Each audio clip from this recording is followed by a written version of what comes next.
asistencia para no demorarnos. Hoy, última clase en lo que respecta tubo digestivo. ¿Ya? Vamos a ver enfermedades de páncreas y vías biliares. Recordemos un poquito anatomía. El páncreas es el segundo órgano sólido del sistema digestivo. Recuerden que tiene dos funciones principales. Una función exocrina y una función endocrina. ¿Ya? ¿Por qué es importante? Porque muchas patologías van a verse afectadas en ambos sentidos. En gastroenterología veremos más la fase exocrina. ¿Ya?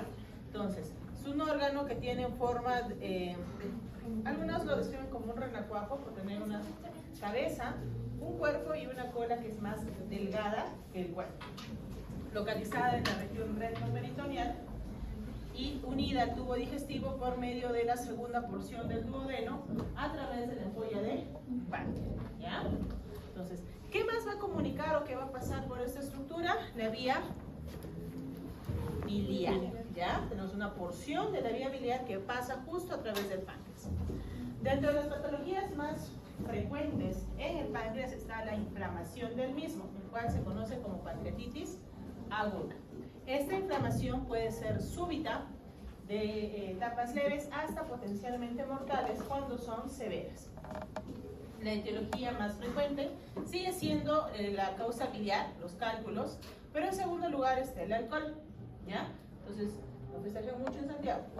Luego, otras causas como la hipertrigliceridemia, en los cuales un valor superior a 1000 de triglicéridos aumenta el riesgo de hacer pancreatitis. ¿Qué otras patologías? Procedimientos como el CEPRE recuerden que es la pancreatendoscopía retrograda endoscópica, que lo que quiere decir es que introducimos un dispositivo a través de la vía biliar para, por ejemplo, sacar cálculos, hacer una biopsia o estudio de mismo. ¿Qué es lo que sucede? Que a veces el contraste, en vez de irse hacia la vía biliar, se va hacia la vía pancreática. Y esto genera inflamación, produciendo una pancreatitis por contraste. En las infecciosas vamos a tener parásitos y virus. Dentro de los parásitos más frecuentes que pueden generar pancreatitis está el Ascaris lumbricoides y la fasciola hepática, las cuales viajan a través del intestino y van a ingresar por el orificio de la ampolla de Vater hacia la vía biliar, obstruyendo sobre todo el segmento distal que comunica la vía biliar con la vía pancreática, generando el mismo proceso fisiopatológico de la litiasis, obstrucción, y eso va a generar la inflamación. Luego están los virales, como por ejemplo la parotiditis y el citomegalovirus. ¿Ya? Medicamentos como la ciatropina, el ácido valproico y la mesalazina en algunos casos pueden predisponer a la aparición de pancreatitis. Esto va a depender mucho de la predisposición genética de la persona. Neoplasias, aquí tenemos 3 representantes: cabeza de páncreas, colangiocarcinoma distal y ampuloma, pueden debutar con una pancreatitis. ¿Ya?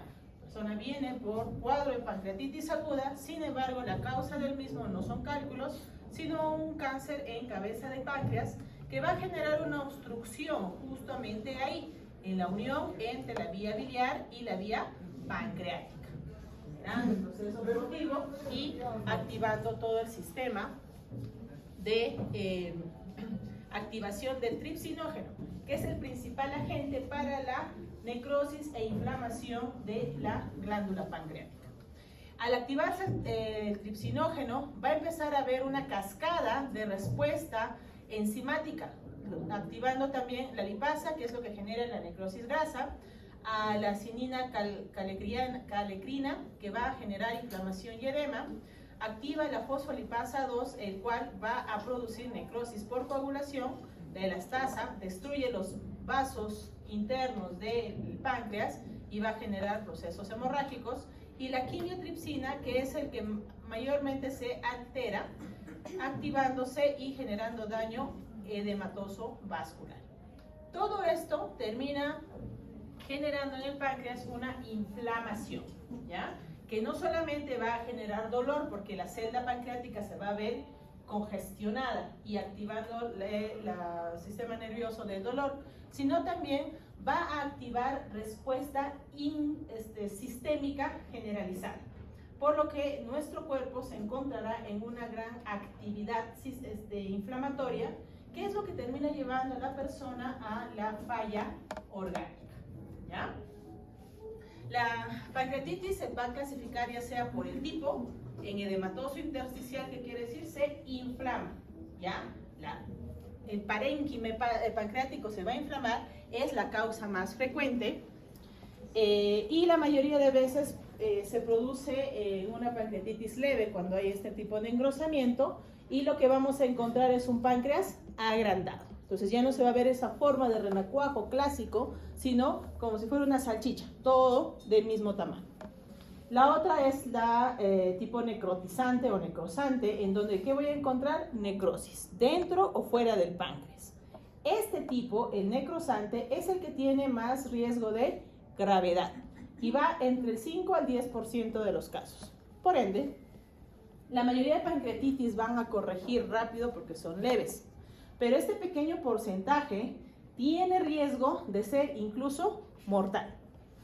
Luego, según Atlanta, lo vamos a clasificar en 3 grados: leve, moderadamente grave y grave. ¿Cuál es la diferencia entre ellos? La presencia o ausencia de una complicación local y una complicación sistémica. En el leve no voy a tener complicación local ni tampoco una insuficiencia orgánica. En el moderadamente grave voy a tener o una complicación local o sistémica, pero que dura menos de 48 horas una vez iniciado tratamiento. Y en la grave voy a tener complicación local o sistémica y la presencia de una insuficiencia orgánica por más de 48 horas. Entonces, ¿cómo determino yo si mi paciente tiene o no insuficiencia orgánica? Pancreatitis es una de las patologías que más scores van a manejar, ¿ya? Pero primero tenemos que diferenciar cuando hablamos de una complicación local, cuando hablamos de una complicación sistémica. Hablamos de una complicación local cuando encontramos alrededor o dentro del páncreas líquido libre, ¿ya? Colección. Cuando se evidencia trombosis de la vena esplénica o formación de pseudoaneurismas. Generalmente la aparición de los pseudoaneurismas se da cuando las enzimas pancreáticas empiezan a como que liberarse hacia el retroperitoneo y afectan la estructura interna de los vasos de gran calibre, ¿ya? Entonces, estos, como tiene elastasa, tiene componentes de degradación de proteínas, van a debilitar la pared de los vasos. Entonces, ¿qué va a hacer? Se va a dilatar, formando los pseudoaneurismas. ¿Qué más va a haber? Una disfunción en la desembocadura gástrica. ¿Qué quiere decir? El píloro, por haber una comunicación directa entre el páncreas y la región duodenal, tanto primera como segunda porción, puede generar una compresión a ese nivel y generar la disfunción de la desembocadura gástrica. Entonces la persona no va a poder alimentarse correctamente y al contrario es una de las causas por la que empiezan a vomitar. En cambio, en la complicación sistémica nosotros tenemos a la insuficiencia orgánica, la cual se va a evaluar de acuerdo a la clasificación de Marshall. Marshall considera que para tener nosotros diagnóstico de insuficiencia orgánica están involucrados 3 órganos: cardíaco, renal y respiratorio, que son en realidad nuestros órganos principales. Si uno de estos falla, no lo hacemos, ¿ya? Entonces, en el caso cardiovascular se evalúa con la presión arterial sistólica. No olviden eso. Arterial sistólica, no es la media, no es la diastólica. Miden la sistólica, en la cual, si no 0, si tengo más de 90, si está normal. Y va aumentando la puntuación a medida que va cayendo mi presión sistólica. Y se puede o no asociar a modificaciones con el aporte de líquidos o modificaciones del pH. Recuerden que cuanto más hipotenso esté la persona, más riesgo de acidosis metabólica van a tener, ¿ya?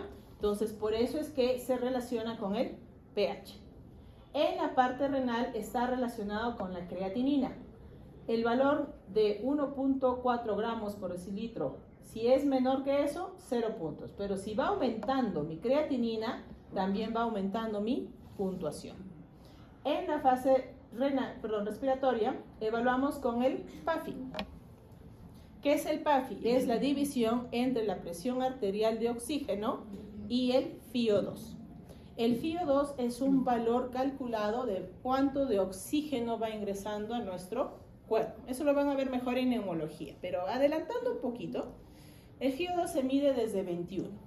Medio ambiente, así como estamos nosotros sin ningún apoyo de oxígeno medicinal, estamos en un FiO 21%. Luego le agregan 3, 24% es cuando estoy usando 1 litro de oxígeno. Y de ahí se eleva de 4 en 4, 28, 32, sucesivamente, a medida que voy aumentando la cantidad de oxígeno. ¿Ya? Es una regla sencilla de seguir. Entonces, ¿qué se hace? Tomo un AGA, que es un estudio de gases arteriales, donde sale el valor de la presión arterial de oxígeno. ¿Ya? Entonces, ese valor se divide entre el FiO2 del paciente y me va a salir un valor, esto por 100. Entonces, si mi PAFI es mayor de 400, la función respiratoria es normal. A medida que va bajando el PAFI, mi función respiratoria va disminuyendo y por ende el puntaje va aumentando. ¿Estamos hasta aquí? ¿Claros? Listo. Entonces, para yo considerar falla orgánica, debo tener puntuación de 2 o más. O sea, incluyes al 2. ¿Ya? Entonces, con que haya falla de 2 órganos o, en su defecto, haya una falla marcada de puntuación 2, ya se considera falla orgánica. ¿Ya? Solo necesitan que falle un órgano para considerar Marshall positivo. ¿Estamos? Entonces, con eso van a poder calcular la gravedad según Atlanta. Generalmente, la pancreatitis, o sea, la severidad de la pancreatitis, ustedes lo van a determinar al final de la enfermedad. ¿Por qué? Puede empezar como leve y terminar como un moderadamente grave. O empezar como un moderadamente grave y recuperarse en las siguientes 24 horas y convertirse en un leve. ¿Ya? Entonces va variando. ¿Ya? Es bastante versátil la pancreatitis. Entonces la idea es que ustedes vayan evaluando cada día a día, porque pueden cambiar sus parámetros. ¿Cómo lo diagnostico? Según Atlanta, ustedes van a tener 3 criterios para poder considerar pancreatitis. Con que tengan positivo 2 de ellos, ya hacen diagnóstico de pancreatitis. ¿Qué está aquí? La clínica, sobre todo el dolor clásico semiológico, que es un dolor opresivo en faja que inicia en epigastro y se va hacia la espalda, asociado o no a náuseas y vómitos. Serológico, con la valoración de amilasa y lipasa, 3 veces el valor normal superior. ¿Por qué no te ponen un valor definitivo? Porque varía de laboratorio a laboratorio, ¿ya? En promedio hay un valor para cada serología, pero debe cumplir este criterio, 3 veces el valor normal superior. ¿Por qué? En el caso de la amilasa, puede haber elevación de amilasa sin necesidad de haber pancreatitis. Desde la aparición de una parotiditis, o sea que les dé papera, eleva amilasa, o cualquier infección gastrointestinal puede generar elevación del mismo. La lipasa es más sensible para pancreatitis debido a que solo se libera cuando hay daño pancreático, pero demora más tiempo en elevarse. Entonces, si bien es cierto, yo la amilasa voy a obtener un valor elevado ya a partir de las 6 horas en adelante, haciendo un pico promedio a las 24 horas, la lipasa se empezará a elevar a partir de las 12 horas a 24 horas en adelante. Por ende, en las primeras horas mi lipasa puede salir negativa, ¿ya? Entonces, ¿para qué me sirve saber eso? Para saber en qué momento pedir los 2 o priorizar uno de ellos. En el caso de imágenes, se utiliza cualquier estudio de imágenes que nos permita, 1, evaluar la cavidad abdominal, sobre todo para ver si hay cálculos al ser la primera causa de pancreatitis, o si es posible evaluar el páncreas en sí. Se inicia con el estudio menos invasivo, que sería la ecografía abdominal. Al ser operador dependiente, dependerá mucho de la pericia que tenga el ecografista para ver el páncreas, porque recuerden que está retroperitoneal y adelante tienen intestino, por ende tienen aire, entonces a veces no se puede ver por ello. Y luego está la tomografía. Para hacer diagnóstico generalmente se utiliza el criterio clínico y el criterio serológico con mayor frecuencia. ¿Y por qué? Porque vamos a dejar el criterio de imagen, sobre todo de tomografía, para valorar cuando el paciente no tenga un diagnóstico claro. O sea, mi clínica y mi serología no confirman la pancreatitis. Cuando no mejora clínicamente entre las 48 y 72 horas post iniciado tratamiento, o si voy a evaluar complicaciones. En estos casos uso tomografía, ¿ya? No se usa en todas las pancreatitis, porque no tiene sentido hacer una tomografía a una pancreatitis leve, que solamente va a ser edema. Nada más, eso podía verlo con una ecografía también, o simplemente hacerle seguimiento si es que no se está complicando el paciente. Entonces, la tomografía se va a reservar para estos casos, ¿ya? En tomografía nosotros tenemos un estudio, un score tomográfico, el cual es el score de Baltasar. Hay otro, pero el más usado es este. ¿Qué evalúa Baltasar? Va a evaluar el tamaño del páncreas, si hay colección, si hay inflamación, y por otro lado va a evaluar el porcentaje de necrosis. Cada uno tiene, como ven, un puntaje, la suma de las características del páncreas más el grado de necrosis que pueda tener, me va a permitir evaluar a la escala de Ransom en leve, moderado y severo, ¿ya? Entonces, y esto va a permitirnos a nosotros determinar si nuestro paciente tiene una pancreatitis tomográficamente leve, moderada o severa. ¿Cuándo considero severo? Cuando tengo presencia de colecciones y necrosis. El solo hecho de que tenga ya necrosis y colección hacen que tenga una complicación local, ¿ya? Entonces ya automáticamente es moderadamente grave o grave. En cambio, si hago tomografía y es un Baltasar A, o sea, está normal, o solamente está aumentado de volumen, es un leve. Aquí pueden observar, por ejemplo acá, este es el páncreas, bueno, había uno bonito, aquí está. Aquí hay colección, este es líquido, ¿ya? También hay presencia de necrosis. Entonces, cuando yo ya observo eso, debo considerar la severidad. Al ser la colección una de las complicaciones locales más frecuentes, se debe diferenciar según el tiempo en que aparece esta complicación. Vamos a dividirlo en precoz y en tardío. La diferencia van a ser 4 semanas. Cuando tengo una complicación de tipo colección detectada antes de las 4 semanas de enfermedad, hablo de colecciones agudas. Si ya pasaron las 4 semanas, se habla de un pseudoquiste. ¿Ya? ¿Por qué pseudoquiste? Porque no va a tener una membrana como tal, sino fibrina que se ha hecho más densa hace y simula una capa externa. La necrosis, si es detectada antes de las 4 semanas, es una necrosis aguda, ya sea pancreática o peripancreática, como acá, ¿ya? Pero si ya pasan las 4 semanas, se habla de una necrosis encapsulada o conocida también como WON. ¿Para qué necesito saber eso? Porque el manejo de estas complicaciones dependerá uno del tiempo y del tamaño que tiene la complicación.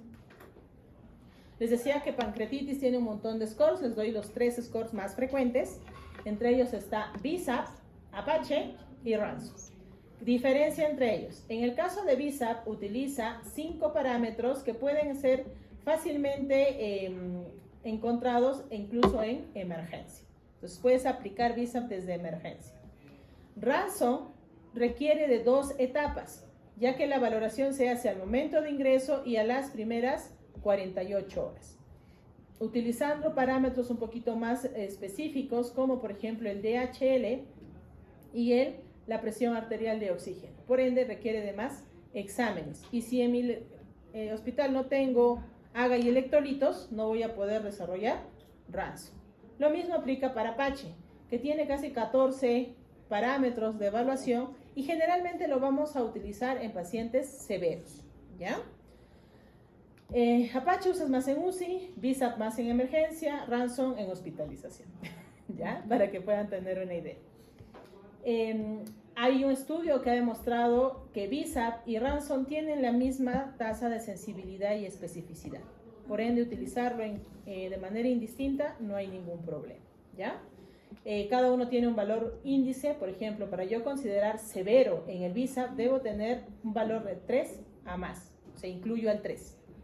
En el Ranson, severo es más de 3, o sea, a partir del 4, no incluyo el 3. Y Apache también se considera severa mayor a 8, o sea, no incluyo al 8, a partir de 9. ¿Preguntas hasta acá? Bien, una vez que ustedes han determinado el diagnóstico de pancreatitis, si tiene o no complicaciones, que es bueno que se da dentro de las primeras 48 horas, y ve la severidad del paciente, lo otro que tienen que empezar a hacer es el tratamiento. La pancreatitis, al ser un proceso inflamatorio, severo y sistémico, requiere de gran hidratación, ya que en el proceso de inflamación ustedes van a generar un tercer espacio que va a secuestrar agua y va a hacer que el cuerpo esté aparentemente en hipotensión. Por ende, la hidratación es primordial. Promedio de 250 a 500 mililitros hora en las primeras horas, evaluando cada hora, ¿ya? Y esto se hace un cálculo en promedio con kilo de peso del paciente. Existen dos escuelas. La actual es la escuela más conservadora, en la que administras más o menos 5 cc por kilo hora, ¿ya? Entonces, calculas de acuerdo al peso de la persona. Y debes tener en consideración dos cosas: si hay comorbilidad renal y comorbilidad cardiovascular, ya que en ambos casos, si los sobrehidratan, van a generar congestión, sobre todo pulmonar, ¿ya? Entonces, ahí paran la mano. Para ello se utilizan ciertos objetivos. Por ejemplo, que mi frecuencia cardíaca esté menos de 120, para yo decir que estoy hidratando correctamente. Que mi presión arterial media sea más de 65 y que mi diuresis sea al menos más de 0.5 kilo hora. Por ende, parte de la evaluación que van a hacer ustedes es medir la orina. Se tiene que hacer diuresis estricta. Con ello ustedes podrán determinar si su hidratación está siendo correcta, si lo están sobrehidratando o lo están subhidratando. Lo otro es la analgesia. En la analgesia, la guía te dice: utiliza el que tengas a la mano y el que mejor te sirva. Desde AINES hasta opioides. Teniendo en consideración de que en el caso de opioides, sobre todo morfina, puede generar un estado de disfunción del esfínter de Oddi, o sea, lo puede contraer. Y si mi problema ha sido un cálculo, lo contraigo más, ¿ya? Entonces, tener cuidado en el uso de los opioides.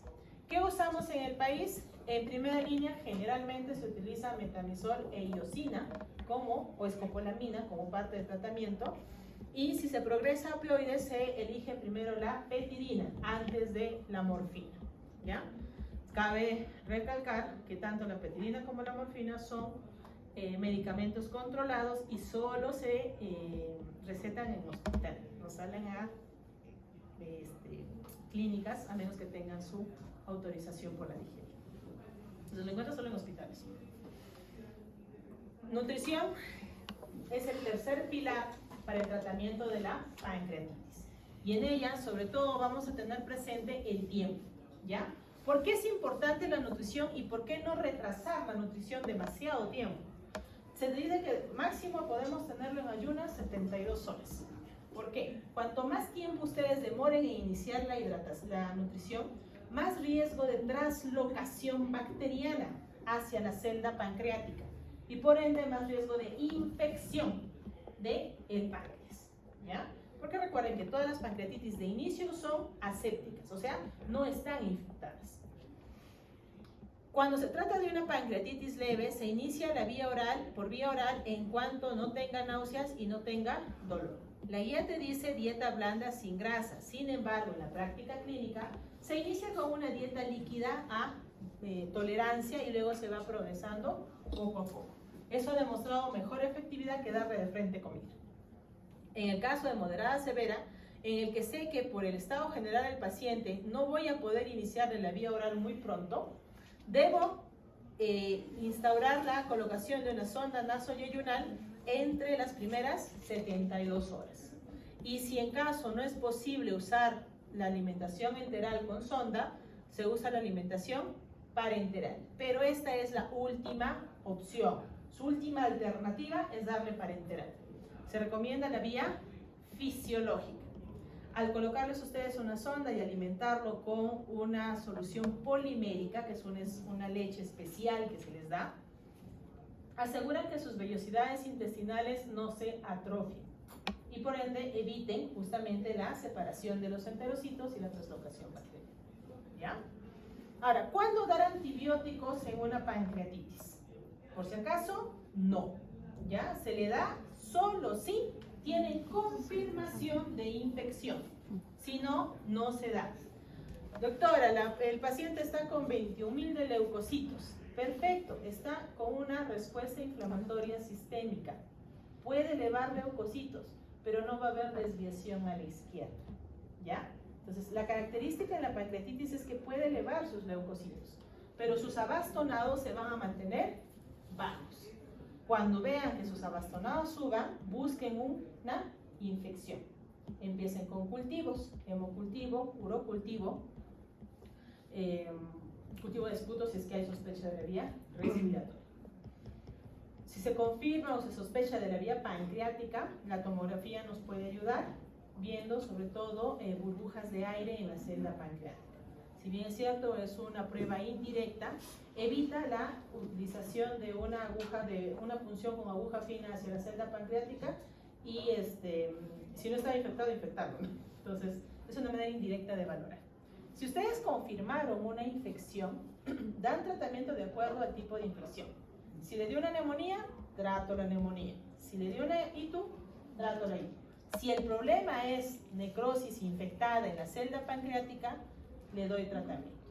De todos los medicamentos, los carbapenem tipo meropenem es el que mejor respuesta ha demostrado para una pancreatitis infectada. ¿Ya? Y lo segundo es dependiendo de la cantidad de necrosis o colección pancreática, hacer un drenaje, que tienen varias opciones. Una de ellas es la endoscópica. A través de estómago se introduce un dispositivo hacia la celda pancreática y la pus termina en el intestino. ¿Ya? La otra es la percutánea, con un dispositivo llamado pigtail de gran calibre, dirigido a la celda pancreática y con lavados constantes para la eliminación de la necrosis. ¿Ya?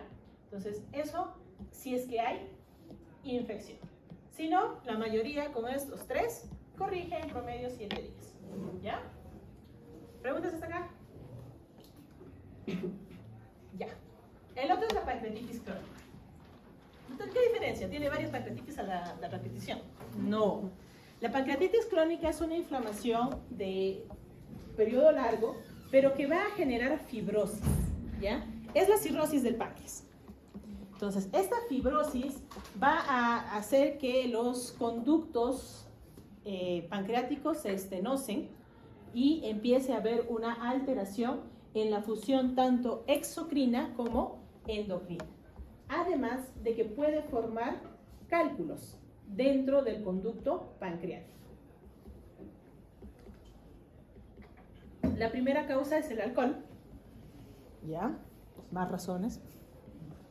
Pero luego tienen otras como las genéticas y las obstructivas, donde sobre todo está la estenosis del conducto pancreático por diferentes razones, traumáticas, iatrogénicas, cirugías que hayan cortado el sistema del conducto pancreático o malignidad.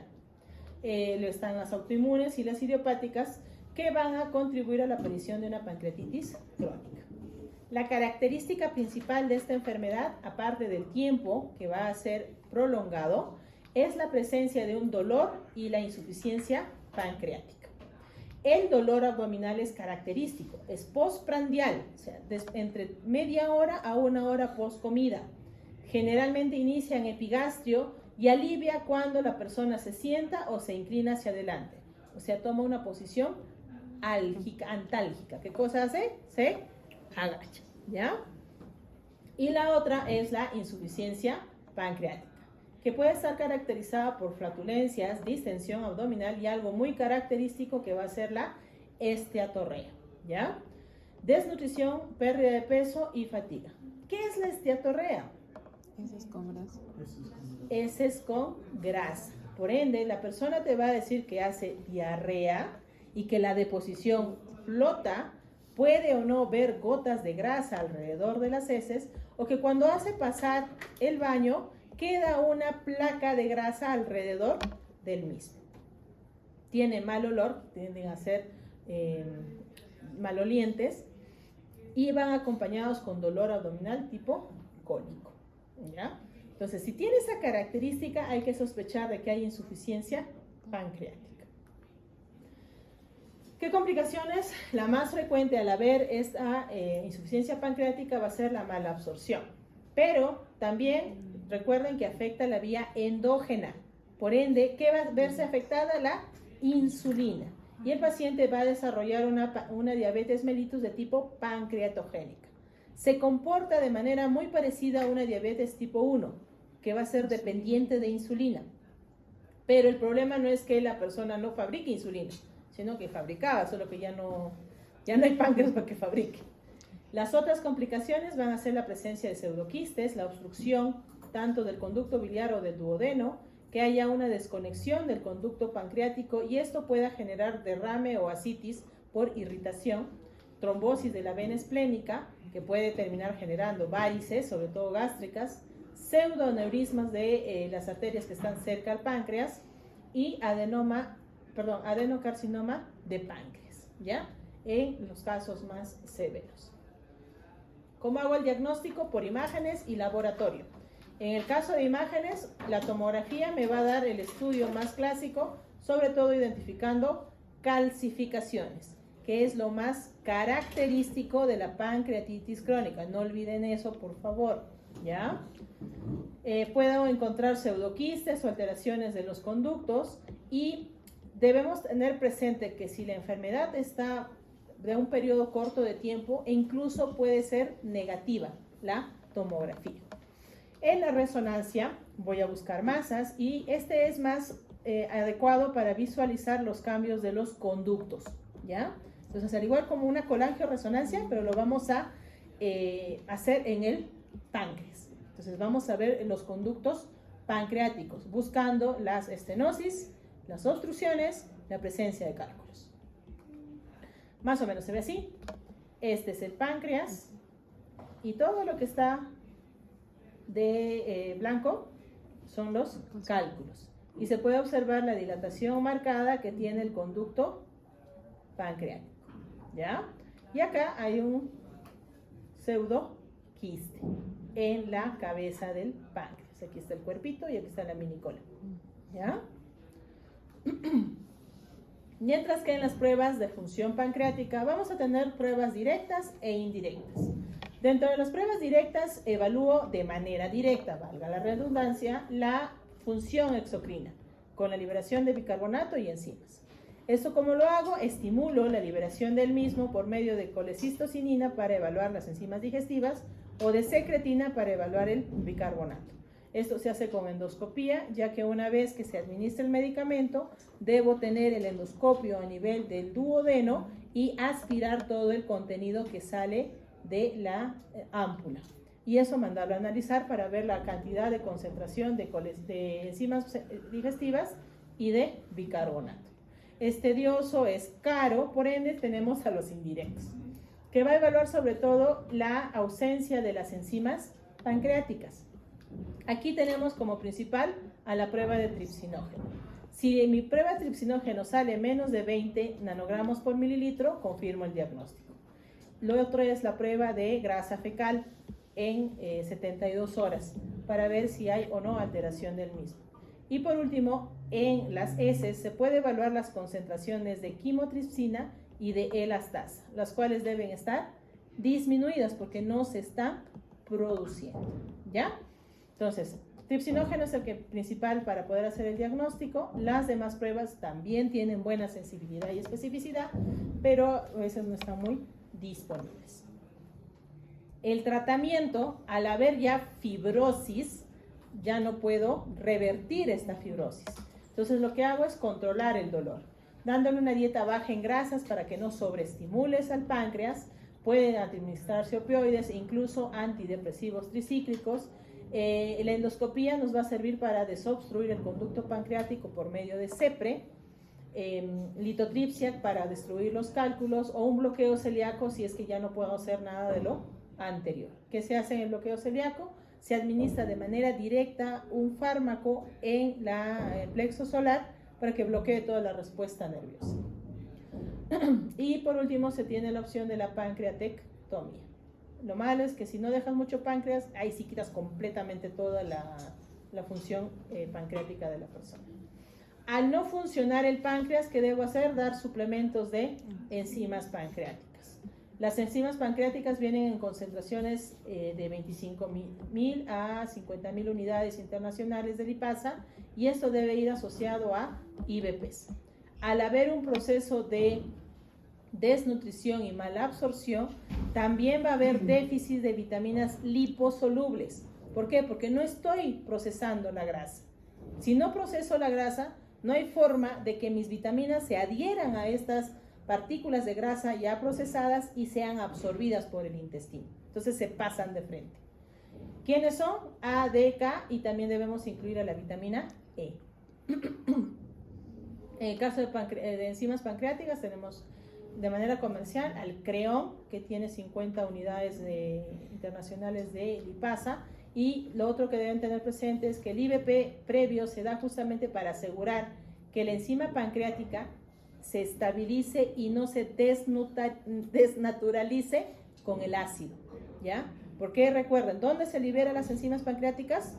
En el duodeno, y el duodeno ya no es ácido, es alcalino, porque ya se empieza a liberar más bicarbonato y alcaliniza esa área.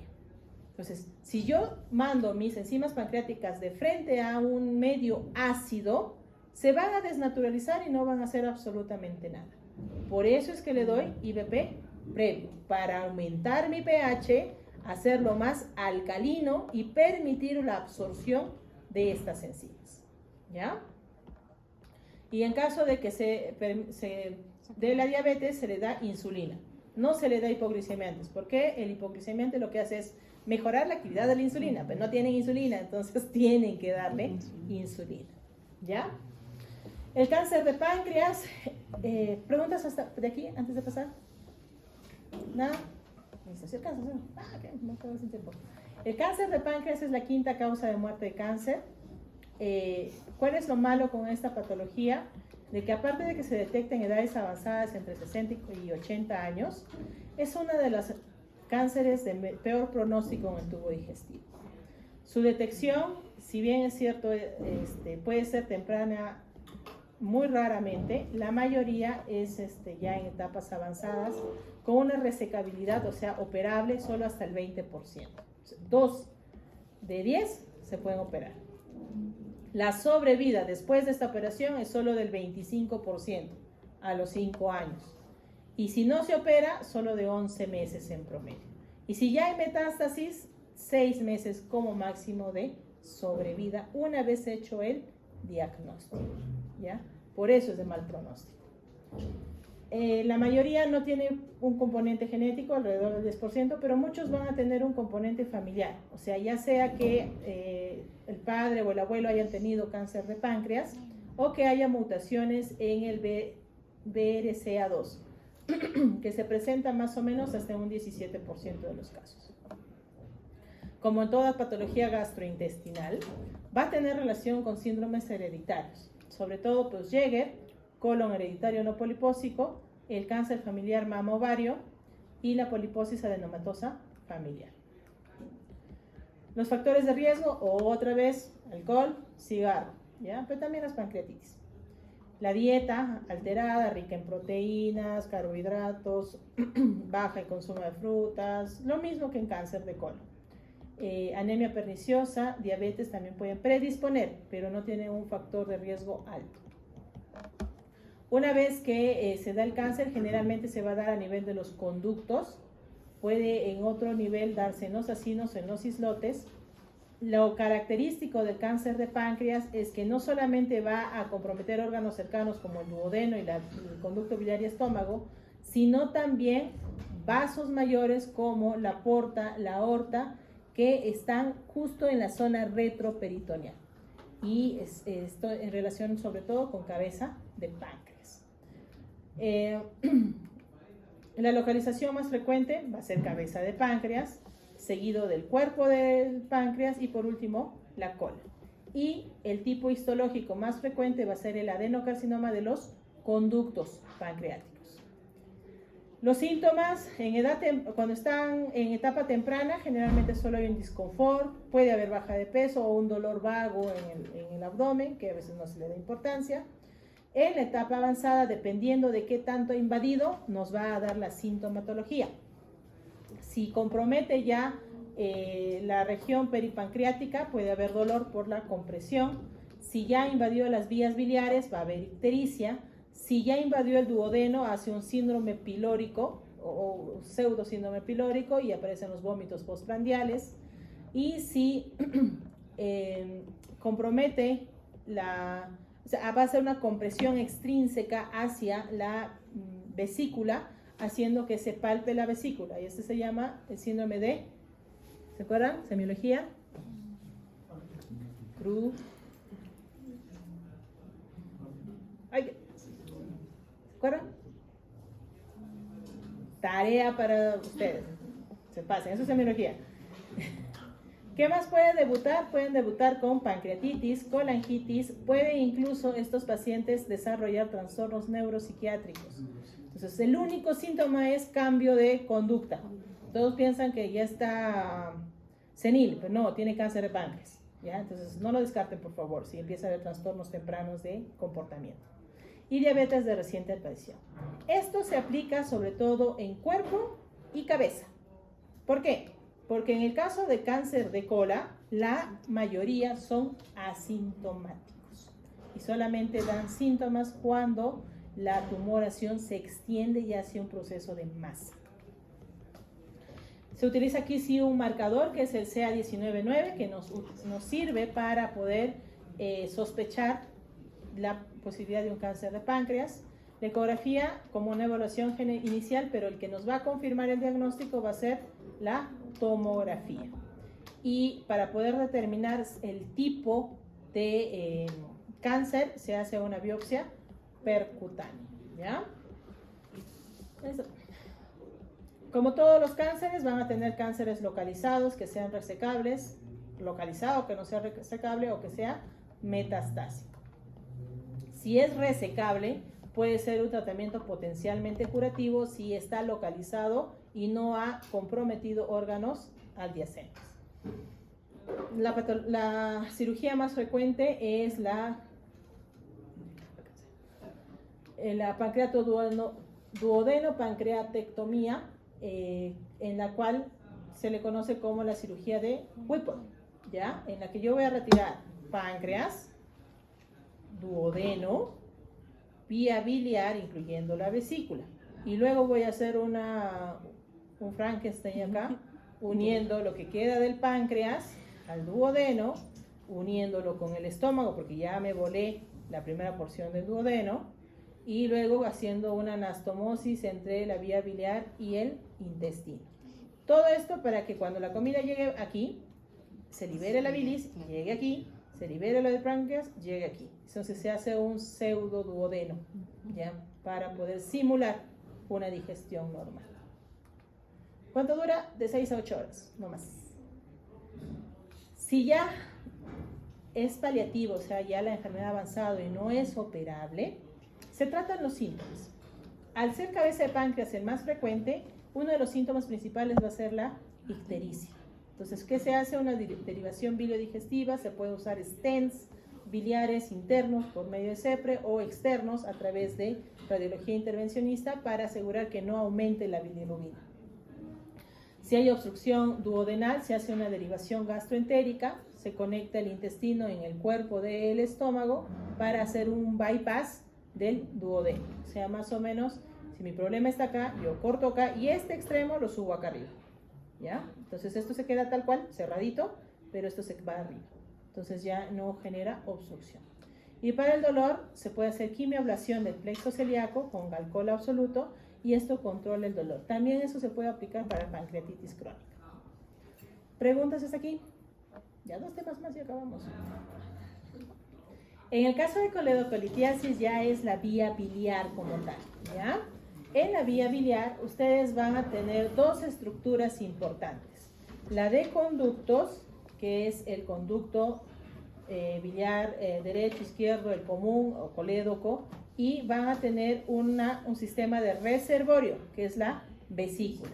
Entonces, ya sea que inicialmente estaba en la vesícula o se formó en el conducto común, el cálculo se va a llamar coledocolitiasis, ¿ya?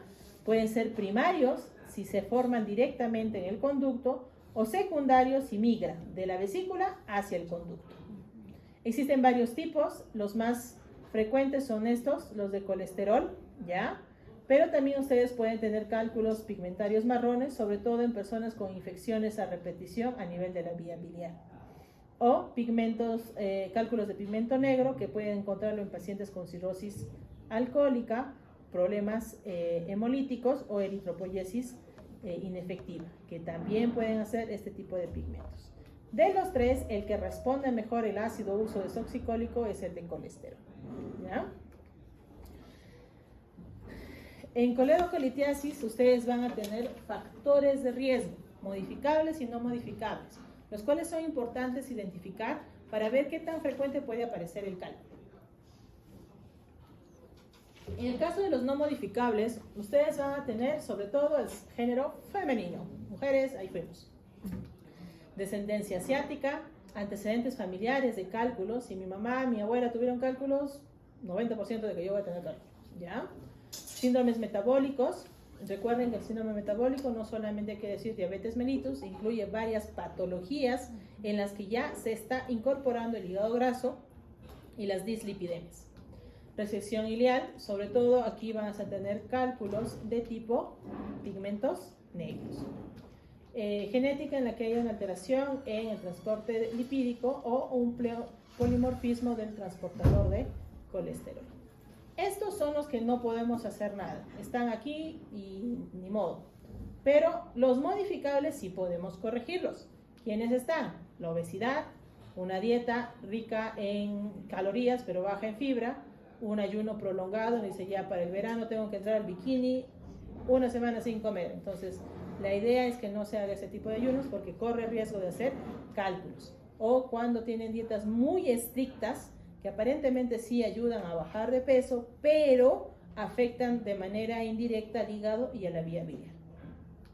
Hipertrigliceridemia, anticonceptivos orales, drogas como la ceftriaxona, que en casos raros pueden generar cálculos biliares, y una rápida pérdida de peso, que también predispone a la aparición de cálculos.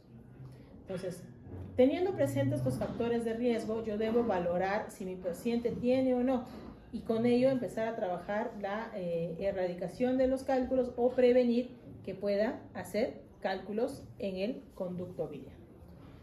Recuerden que hablamos de primario cuando se forma en el mismo colédoco, secundarios cuando migra de la vesícula, que son los más frecuentes, el 95% de los casos es ello, muy relacionado con colesterol, pero también vamos a tener 2 situaciones particulares. Cuando hablamos de residuales y de recurrentes. Hablamos de residuales cuando una vez que la persona ya fue operada de la vesícula, está pasando la lista, ¿no? ¿Sí? Ahí. ¿Dónde la lista todo esto? Ah, ya. Mejor. ¿Qué está diciendo? Ah, ya. En el caso de los residuales, van a ustedes considerarlo como tal cuando, después de operar la vesícula, una colecistectomía, vuelve a tener cálculos a los 3 años. ¿Ya? Ese es mi punto de corte, 3 años. En cambio, digo recurrentes, cuando después de haberme operado, pasan los 3 años y hago cálculos. ¿Ya? Entonces, antes, la aparición de cálculos antes de los 3 años, residual. Se quedó, se olvidaron, se escapó el cálculo. Recurrente después de los 3 años. ¿Estamos? Listo. El 50% son asintomáticos porque generalmente hacen una especie de válvula, o sea, el cálculo va flotando, obstruye, se desobstruye, obstruye, desobstruye. Pero cuando ya hace síntomas, lo principal va a ser el dolor a nivel de hipocondrio derecho, ictericia, náuseas, vómitos, y si se obstruye puede haber fiebre asociada a una colangitis y lo otro acolia y coluria. Esta es ictericia o color amarillento, sobre todo que va a iniciar en las escleras. La coluria, que se parece al té cargado o a la Coca-Cola ya cuando supera más de 15, y la colia cuando las heces son blancas, no tienen pigmento. Les presento a los predictores de la coledocolitiasis, esto apréndanse, en los cuales van a dividirse en muy fuertes, fuertes, moderados. Cada uno de ellos con un valor específico. Por ejemplo, la bilirrubina, para considerarlo muy fuerte, debe superar 4. O si de por sí tengo clínica de colangitis. Si yo tengo presencia de un solo factor muy fuerte, el riesgo de coledocolitiasis es alto. Pero si tengo, por ejemplo, los otros factores, se considera intermedio. ¿Para qué me sirve eso? Porque si yo tengo riesgo de coledocolitiasis alto, mi manejo directo va a ser la CEPRE, ¿ya? Pero si tengo intermedio, estoy obligada a confirmar el diagnóstico con una colangioresonancia, una ecoendoscopía o una ultrasonografía dentro de la cirugía de vesícula, por ejemplo. Y si mi riesgo es bajo, se hace una colecistectomía directa sin necesidad de hacer valoración de la vía biliar, porque no hay riesgo de que haga cálculos en el colédoco. Para eso me sirve saber mis predictores de severidad. ¿Ya? ¿Queda claro ahí? El gol estándar sigue siendo la CEPRE, que consiste, introduzco un duodenoscopio que tiene una vista lateral y me voy a introducir a través de la ámpula hacia la vía biliar, ¿ya? Con un dispositivo que es este de acá, que es un balón de arrastre, se tracciona y voy a ir jalando, arrastrando todo el contenido y va saliendo el cálculo por el esfínter de Oddi. ¿Cuándo hago CEPRE?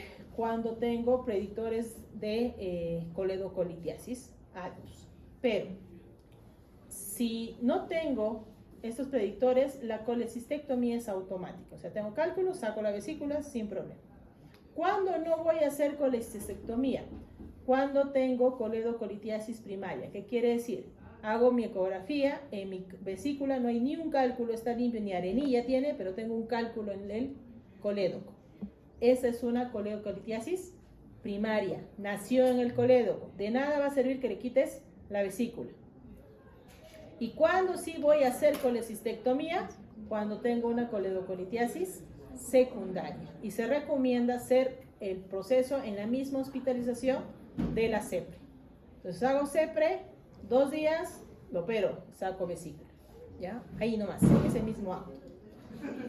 Las otras opciones son, por ejemplo, la colectomía abierta, la exploración transcística, que se hacía con mucho antes, cuando todavía no había acceso a la CEPRE. Se introducía un dispositivo a través de la vía biliar y se limpiaba con ello, ¿ya? Ya no se usa mucho. Lo que sí se está aumentando es la evaluación de la litotripsia extracorpórea con ondas, que es un proceso muy parecido que hace en los cálculos renales. Entonces se está tratando de aplicar en la vía biliar para que sea menos invasivo el procedimiento. Y una de las causas de coledocolitiasis va a ser la colangitis aguda, que no es otra cosa que la infección e inflamación del conducto biliar, generalmente dado por una obstrucción, que puede hacerse una bacteremia, o sea, una complicación sistémica. La coledocolitiasis es el más frecuente, pero también pueden haber neoplasias, posepre, estenosis benignas y malignas de la vía biliar y parásitos. No se olviden, Ascaris y Fasciola, ¿ya? Les encanta meterse en la vía biliar. Y cuerpos extraños como por ejemplo los stents biliares. Los stents biliares son unos dispositivos para abrir la vía biliar y a veces se pueden infectar y generar una colangitis. La fisiopatología es de infección ascendente, quiere decir que va a iniciar en la ampolla de Vater y poco a poco va a ir subiendo hacia toda la vía biliar. El problema, duodeno, ¿ya? ¿Cuándo se va a dar eso? Sobre todo cuando va a haber un éstasis de la bilis. Se obstruye por un cálculo, se queda estacionada la bilis en el conducto biliar, se mete un bichito y lo contamina. Caldo de cultivo para ellos. Antes se utilizaban los criterios de Tokio, perdón, los criterios semiológicos de la triada de Charcot y la pentada de Raynaud, ¿ya? En la actualidad ya no se usan como tal. Estos han sido incluidos en la categoría de criterios para colangitis según Tokio 18. La guía de Tokio 18 es la segunda. La primera ha sido Tokio 13, ya 2013, entonces se sobreentiende. Y en la actualidad sigue siendo aplicable Tokio 18. Dentro de Tokio 18, ustedes van a ver que está incluido la pentada de Raynaud y la triada de Charcot, ¿ya? Entonces, para, según Tokio, hacer diagnóstico de una colangitis, yo requiero de 3 criterios. A, inflamación sistémica. B, colestasis. Y C, una prueba de imagen que me indique daño a nivel de la vía biliar. En la inflamación sistémica te dice, puede haber fiebre más de 38 con escalofríos o leucocitos más de 10.000 o menos de 4.000 o un PCR más de 1 miligramo por decilitro. Cualquiera de los 3 tengo inflamación sistémica. Colestasis, si mi bilirrubina total es más de 2 o si cualquiera de los componentes del perfil hepático, fosfatasa, gamma, AST, ALT, supera más de 1.5 el valor normal superior. Hablo de colestasis. Y en imágenes, presencia de dilatación biliar que es más de 6 milímetros o la evidencia con cualquier prueba de imagen de un tumor, cálculo o la presencia de un stent. Por ejemplo, hago una colangioresonancia y encuentro un cálculo y tengo los A y B, confirmo el diagnóstico. ¿Estamos? Una vez que ustedes confirman el diagnóstico, eso sí es importante que se aprendan, el anterior también. Tienen que saber cómo diagnosticar colangitis, chicos, no se pasen. Tienen que valorar la severidad. Ustedes tienen 3 grados, leve, moderado y severo. El severo te dice que va a existir una disfunción. Si se dan cuenta, todas las patologías severas están relacionadas con una disfunción orgánica. Entonces, en colangitis tienen disfunción cardiovascular, respiratoria, neurológica, renal, hepática y hematológica. Está fácil para aprender. Cardiovascular, hipotensión, con requerimiento de dopamina o noradrenalina. Respiratorio, el PAFI. No se olviden del PAFI, ¿ya? PAFI menos de 300, falla respiratoria. Neurológico, Glasgow. Renal, oliguria, o sea, menos de 0.5 mililitros por kilo por hora de orina o creatinina más de 2. Hepático, INR, más de 1.5. Y hematológico, plaquetas menos de 100.000. Cualquiera de ellos confirma severidad.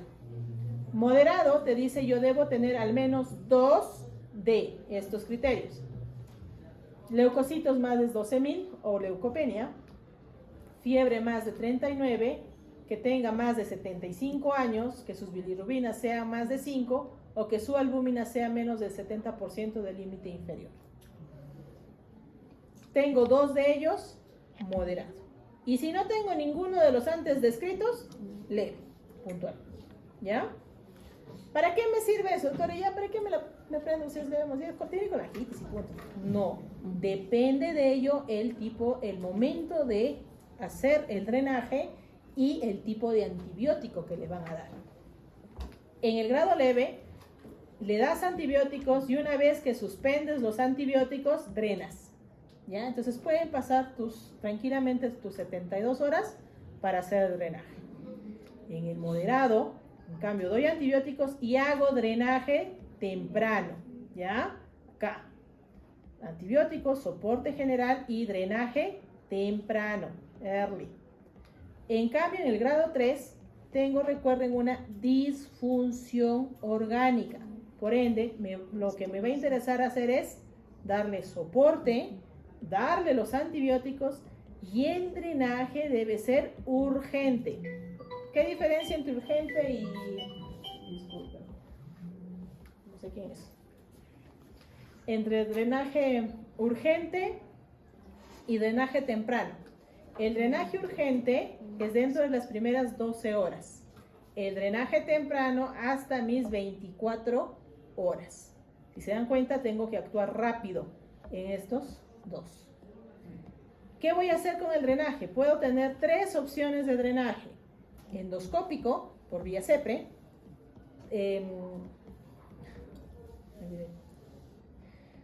Percutáneo, por ecografía y colocación de un stent externo, o quirúrgico. En ese orden.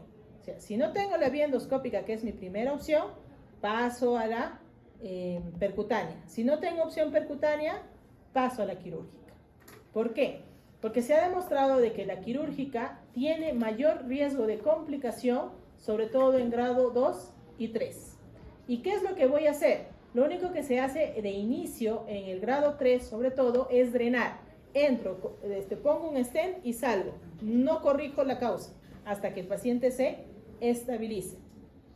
En cambio, en el grado 1, junto con el drenaje, yo voy a resolver la etiología. O sea, lo dreno y saco el cálculo que ha estado generando el problema. En el grado 2 es dependiendo de lo que encuentro.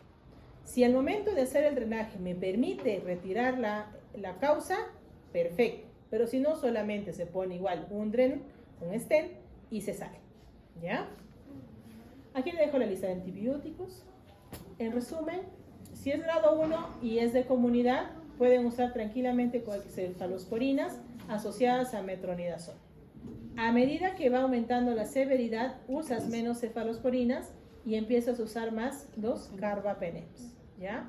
Ya siendo tu opción en la severa, carbapenem, imipenem o meropenem, que puede o no estar asociado a...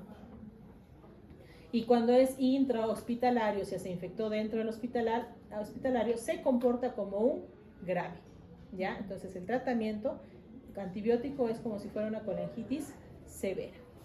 Esto también va a aplicar para colecistitis, ¿ya? Para los dos. ¿Qué debemos tener presente? De que recuerden que las bacterias involucradas en primer lugar es la E. coli, pero no es la única. Tienen a la Klebsiella, Pseudomonas, Enterobacter, Acinetobacter, Citobacter como causas de colangitis y de colecistitis. Bueno, lo del drenaje creo que sí quedó claro, ¿no? Sí, ya lo pasé.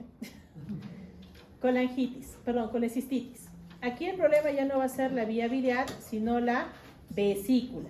Y aquí aplicamos algo bien bonito, que son las 4 Fs, ¿ya? Porque al ser la causa primera, nuevamente, los cálculos, tenemos que ver que existen 4 factores de riesgo muy importantes. Mayor de 40 años, mujer, gordita y en edad fértil, ¿ya? O gordito, ¿no? O sea, también aplica para el varón por si acaso, ¿ya? Entonces, si yo tengo las 4 Fs, la posibilidad de litos en una colecistitis es muy alta. Sin embargo, hay un pequeño porcentaje, hasta un 14%, en los que voy a inflamar mi vesícula sin necesidad de tener cálculos. Y esto se da sobre todo por traumatismo, en gran quemados, cuando reciben nutrición parenteral prolongada, infecciones o pacientes que están en la UCI, ¿ya?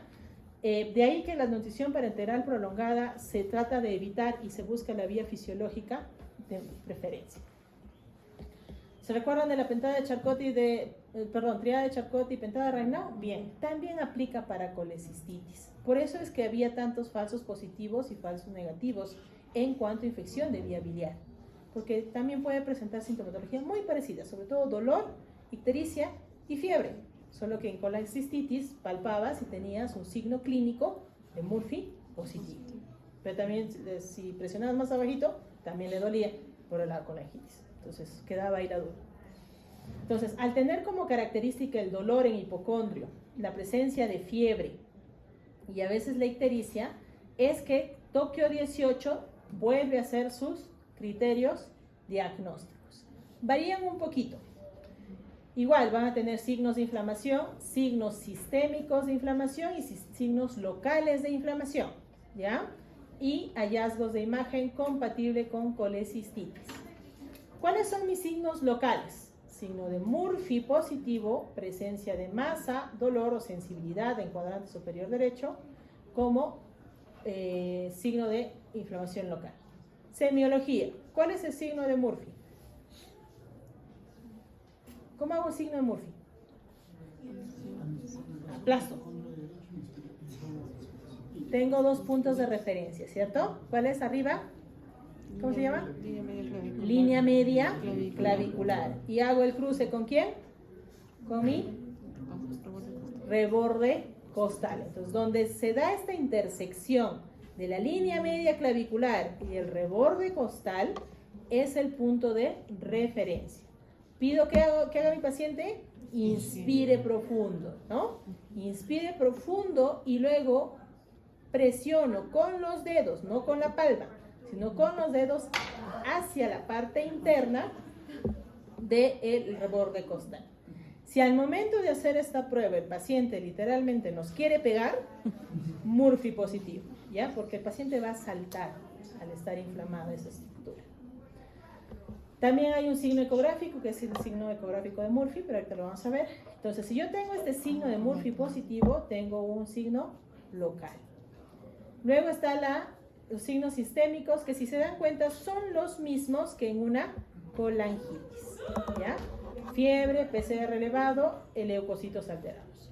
Y en imágenes vamos a tener sobre todo criterios ecográficos de colecistitis, los cuales van a ser el signo ecográfico de Murphy, sensibilidad con la presión del ecógrafo, que se pueda ver una vesícula agrandada con más de 4 milímetros de la pared, que sea una vesícula de más de 8 centímetros, que tenga cálculo encarcerado como acá, o que haya una capa sonolúcida en la pared vesicular, como acá, ¿ven? Como una franjita, que puede indicarme incluso que hay edema o líquido perivesicular. Entonces, si yo tengo esto, confirmo que tengo una colecistitis aguda por ecografía. ¿Puedo usar resonancia? ¿Puedo usar tomografía? Sí, si se dan cuenta me va a decir casi lo mismo que en una ecografía. Costo-beneficio, la ecografía es más fácil de encontrar. Y para ver la severidad, igual, voy a utilizar esto mismo. Ay, Dios mío, ¿qué se pasa? Estoy en clases. La severidad también. Si es severo, si se dan cuenta, van a ser las mismas disfunciones que en una colangitis, ¿ya? Es lo mismo, es igualito. ¿Dónde va a variar? En la moderada. En la moderada yo debo tener ya no 2, sino al menos 1 de los criterios diagnósticos. Leucocitos más de 18.000, ya no es 12, ¿ya? Masa palpable dolorosa en hipocondrio derecho, que los síntomas sean mayores a 72 horas, o cuando yo hago ecografía encuentre gangrena, enfisema, absceso pericolecístico o una peritonitis biliar. Entonces, cualquiera de estos me dice que es una colecistitis moderada. Pero si no tengo ni A ni B, me quedo como leve. ¿Estamos? El diagnóstico igual va a variar dependiendo de el grado. Sigue siendo aplicable la caracterización de Tokio 13, el 18 simplemente lo ha reafirmado, que te dice, si es leve, doy antibióticos, apoyo general, se observe ya cuando está tranquilo, lo que en cirugía le dicen, enfriamos la vesícula, se opera. De preferencia laparoscópico. Si es moderado, doy antibióticos y se evalúa para hacer una colecistectomía temprana o si se va a hacer una colecistectomía de emergencia. Y si es severa, no hago colecistectomía, sino hago un drenaje biliar urgente. Aquí está un error. Se hace una colecistostomía. O sea, ¿qué voy a hacer? Hago un agujero en la vesícula para drenarla. Nada más, no la saco. Y en un segundo, una segunda intervención, recién se saca la vesícula. Entonces, en la leve, temprana. En la moderada, también es temprana. Pero ¿quién hay que tener presente de si la cirugía se va a poder realizar y qué tan inflamado está? ¿Por qué? Piensen en la colecistitis como si fuera una mantequilla, ¿ya? Cuanto más inflamado esté, más derretida está la mantequilla. Entonces va a ser más difícil manipular esta vesícula. Se puede romper con mucha facilidad. En cambio, cuanto menos inflamación tenga, la mantequilla va a estar más indurada y por ende va a ser más fácil su manipulación, ¿ya? Por eso se tiene que valorar qué tan inflamado está, porque si no, simplemente se controla y luego se ingresa a operar. En la grave, al contrario, como hay disfunción de órgano, lo único que se va a hacer es un drenaje y la colecistectomía electiva va a ser posterior. Entonces, ¿cuáles van a ser los tiempos? Yo hablo de cirugía temprana cuando se realiza entre las 72 y 96 horas, ¿ya? ¿Cuánto sería? ¿Cuántos días? De 3 a 4 días más o menos, ¿ya? A diferencia de la colangitis, que yo tengo que actuar antes de 24 horas, en la colecistitis me permite tener un rango de tiempo mayor. Y ya es electiva cuando pasa los 6 semanas, cuando ya todo se tranquiliza, se desinflama y de manera programada se saca la vesícula. ¿Ok? Este es el drenaje percutáneo que se usa cuando solamente voy a drenar la vesícula. Se hace una punción transhepática, o sea, a través del hígado. Se introduce un dispositivo pigtail, porque se parece a la colita de chancho, y por acá tiene su drenaje, ¿no? Y va saliendo hacia la pared abdominal. Aquí sí no hay intervencionismo endoscópico, porque no hay forma de llegar a la vesícula. Entonces, el menos invasivo es el percutáneo, ¿ya? Y si, bueno, ya no tienen opción percutánea, es quirúrgico, ¿ya? Muy bien, chicos. ¿Preguntas? Doctora, Dime, hijo. una pancreatitis, ¿es recomendable sacarle la vesícula? Muy buena pregunta. Cuando ya pasó la fase aguda y la causa ha sido litiásica, sí. Se recomienda hacer una colecistectomía una vez resuelta la pancreatitis, de preferencia en la misma hospitalización. ¿Por qué? Se ha demostrado que si yo no saco la vesícula y la causa fue cálculos, tiene riesgo de volver a hacer pancreatitis en menos de un año y que la siguiente ocasión sea más severa que la primera. ¿Ya? Entonces, si ustedes tienen un paciente que ha hecho pancreatitis y fue por cálculos, leve, por ejemplo, ¿no? Termina sus 7, 8 días de recuperación de la páncreas, automáticamente en ese mismo acto de hospitalización pasa a cirugía para operarse y sale operada del hospital, ¿ya? Entonces eso sí tienen que concientizar a sus pacientes, porque sí, nos ha pasado, vinieron en su primera ocasión con leve, pasó 4 meses más o menos, volvió con moderadamente grave, ahí sí ya se operó, porque la primera pidió alta voluntaria que no se quiso operar, ¿ya? Entonces la idea es que sí, tienes que operar si es de causa litiásica, ¿ya? Y en esos casos verifica que no tengas predictores para coledocolitiasis, ¿ya? Si no tienes predictores para coledocolitiasis, solo sacas la vesícula. Pero si tienes predictores para coledocolitiasis, o bien confirmas con una colangioresonancia, o automáticamente este paciente primero va a CEPRE y luego a la colecistectomía, ¿ya? En ese orden, ¿ya? ¿Alguna otra duda?